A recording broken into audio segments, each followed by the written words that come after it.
Assalamualaikum warahmatullahi wabarakatuh. Perkenalkan, nama saya Rafiq Sidik. Di sini saya akan mempresentasikan terkait hasil pekerjaan saya yang digunakan untuk jawaban ujian tengah semester dari materi manajemen rantai pasok. Baik, saya akan share screen bahan paparan saya. Jadi untuk ujian tengah semester mata pelajaran atau mata kuliah manajemen rantai pasok pada kali ini yaitu carilah jurnal dengan tema manajemen rantai pasok dengan tahun terbaru dan buatlah analisis dengan menjabarkan kelebihan dan kekurangan dari penelitian tersebut.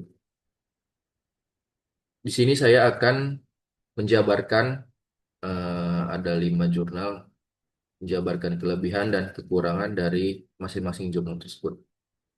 Untuk jurnal yang pertama berjudul Analisis Manajemen Rantai Pasok pada Usaha Durian Jatuhan Ajit.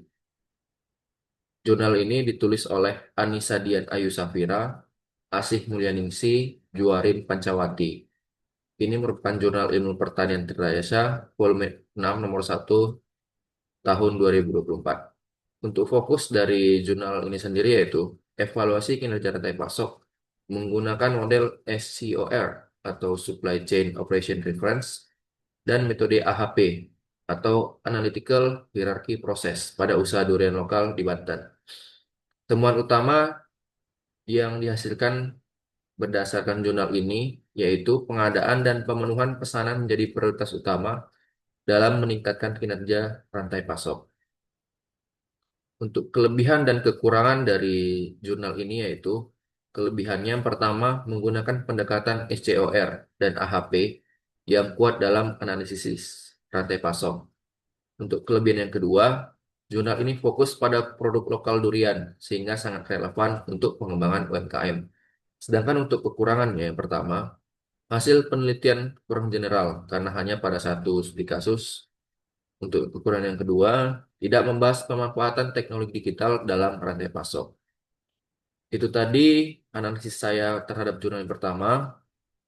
Untuk jurnal yang kedua berjudul Pengaruh Manajemen Rantai Pasokan terhadap Kinerja Perusahaan Kosmetik. Untuk jurnal ini ditulis oleh Anita dan Nurul Izi Sabila. Jurnal ini sendiri merupakan jurnal ilmu ekonomi dan bisnis volume 7 nomor 1 tahun 2025. Fokusnya terdiri dari analisis hubungan dengan pemasok, pelanggan, dan berbagai informasi terhadap kinerja perusahaan kosmetik menggunakan SEM PLS atau Structural Equation Modeling Partial Least Square. Untuk temuan utama berdasarkan jurnal ini yaitu hubungan dengan pemasok dan tingkat berbagi informasi berpengaruh signifikan terhadap kinerja perusahaan. Kita masuk ke kelebihan dan kekurangan dari jurnal ini. Untuk kelebihannya yang pertama, jurnal ini sendiri menggunakan metode SMPLS, jadi cocok untuk analisis hubungan variabel yang kompleks. Untuk kelebihan yang kedua, relevan untuk industri yang sedang berkembang pesat seperti kosmetik. Sedangkan untuk kekurangannya yang pertama, tidak menyertakan nama penulis di tampilan awal. Jadi sebenarnya pada jurnal ini di awalnya tidak menampilkan penulis di tampilan awalnya sehingga mengurangi kredibilitas awal. Dan untuk yang kedua, kurang membahas aspek implementatif dari manajemen rantai pasok.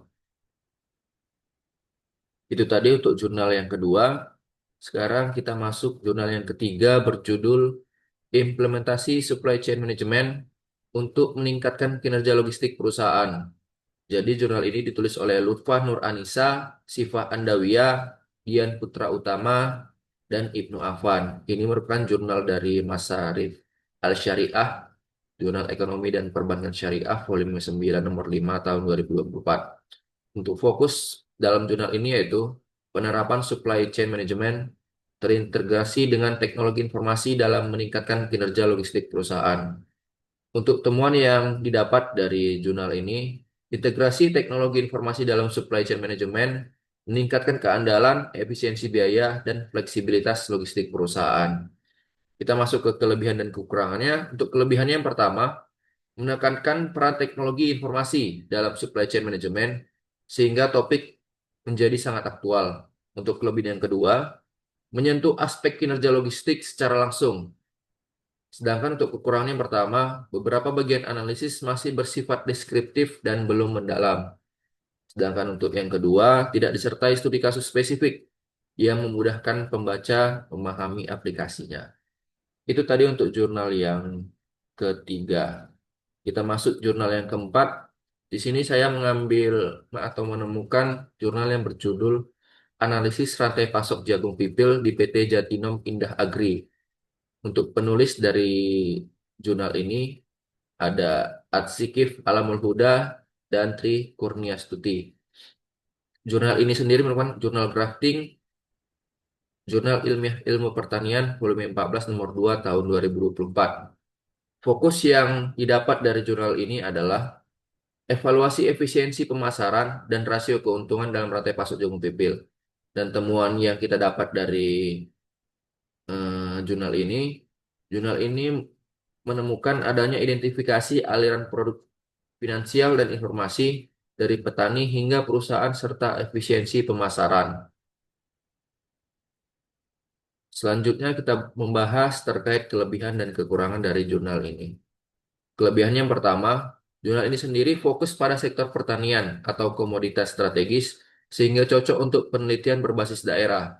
Yang kedua, jurnal ini menggunakan pendekatan rantai nilai dan efisiensi pemasaran. Sedangkan untuk kekurangannya, jurnal ini kurang mendalam dalam menjelaskan proses pengambilan keputusan dalam rantai pasok. Dan yang kedua, terlalu spesifik untuk bisa digeneralisasi ke sektor industri lainnya. Baik, kita akan masuk ke jurnal yang terakhir. Di sini saya menemukan jurnal yang berjudul Kinerja Manajemen Rantai Pasok di UD Sumber Tani. Untuk jurnal ini sendiri ditulis oleh Ahmad Rian Bahrul Alam, Yanuar Pandu Negoro, dan Hidayat. Jurnal ini merupakan jurnal Justi atau Jurnal Sistem dan Teknik Industri, volume 5 nomor 2 tahun 2024. Fokus yang didapat dalam jurnal ini yaitu identifikasi dan pemilihan Key Performance Indicators atau KPI menggunakan model SCOR atau Supply Chain Operations Reference untuk mengukur kinerja rantai pasok. Temuan utama yang didapat dari jurnal ini yaitu kinerja rantai pasok berada pada kategori good performance, namun perlu peningkatan pada proses produksi dan pengiriman. Selanjutnya kita bahas kekurangan dan kelebihan yang ada dalam jurnal ini. Untuk kelebihan yang didapat pada jurnal ini menggunakan metode SAMPLS atau Structural Equation Modeling Partial Least Square, sehingga cocok untuk analisis hubungan variabel yang kompleks. Yang kedua, jurnal ini relevan untuk industri yang sedang berkembang pesat seperti kosmetik. Sedangkan yang kekurangan yang pertama, pada jurnal ini awalnya tidak menampilkan nama penulis secara eksplisit, sehingga mengurangi kredibilitas awal dari jurnal ini. Sedangkan yang kedua, jurnal ini sendiri kurang membahas aspek implementatif dari manajemen rantai pasok itu sendiri. Baik, kurang lebih itu yang bisa saya sampaikan. Kurang lebihnya mohon maaf. Wabillahi taufiq wal hidayah. Wassalamualaikum warahmatullahi wabarakatuh.